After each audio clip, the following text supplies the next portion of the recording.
Think about your kitchen for a moment. The heart of your home, where meals are prepared, where family gathers, where nourishment begins. In biblical times, salt wasn't just a seasoning. It was a covenant symbol, a preserver, and a purifier. God even called his people to be the salt of the earth. Matthew 5 verse 13. So what if you took a small bowl of salt and placed it in your kitchen? Not as superstition, but as a faith declaration. A reminder that just as salt preserves food, God preserves and multiplies what you have.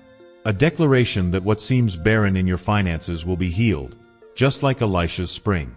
In 2 Kings 2 verses 19 to 22, the prophet Elisha took salt, threw it into a poisoned spring, and the waters were healed.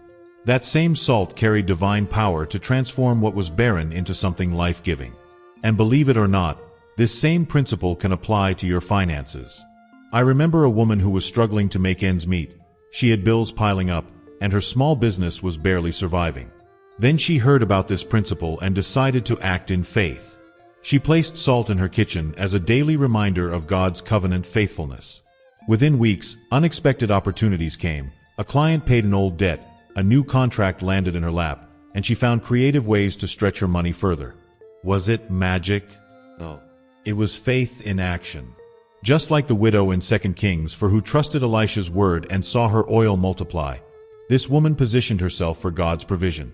Maybe you're thinking, how can something so small make a difference? But remember, God often uses the seemingly insignificant to do the miraculous. A boy's 5 loaves and 2 fish fed thousands. John 6 verses 1 to 14. A little flour and oil sustained a widow through famine. 1 Kings 17 verses 7 to 16. And yes, a handful of salt purified poisoned waters. Your faith, no matter how small, activates God's power. So why not try it?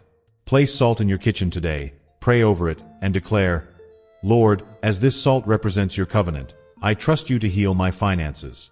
Turn my lack into abundance, my scarcity into overflow. Then watch with expectation. Because when we align our actions with God's word, blessings follow. Get ready. Your breakthrough is closer than you think. Now listen to these important points.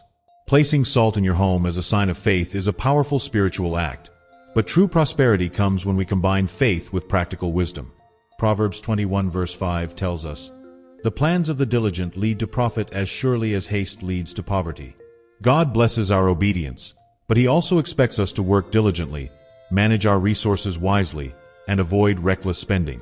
Just as Joseph stored grain during years of abundance to prepare for famine, Genesis 41, we must cultivate discipline, living below our means, saving consistently, and avoiding unnecessary debt. Financial freedom doesn't happen by chance.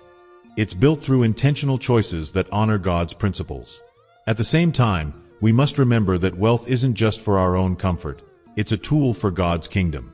Proverbs 11 verses 24 to 25 says, "One person gives freely, yet gains even more. A generous person will prosper."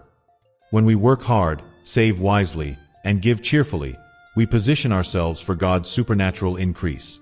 The salt in your home is a reminder of His covenant, but your daily habits determine whether you're ready to receive and steward His blessings. So keep trusting, keep working, and keep giving, because God rewards those who seek Him first. Your breakthrough isn't just coming. It's already on the way.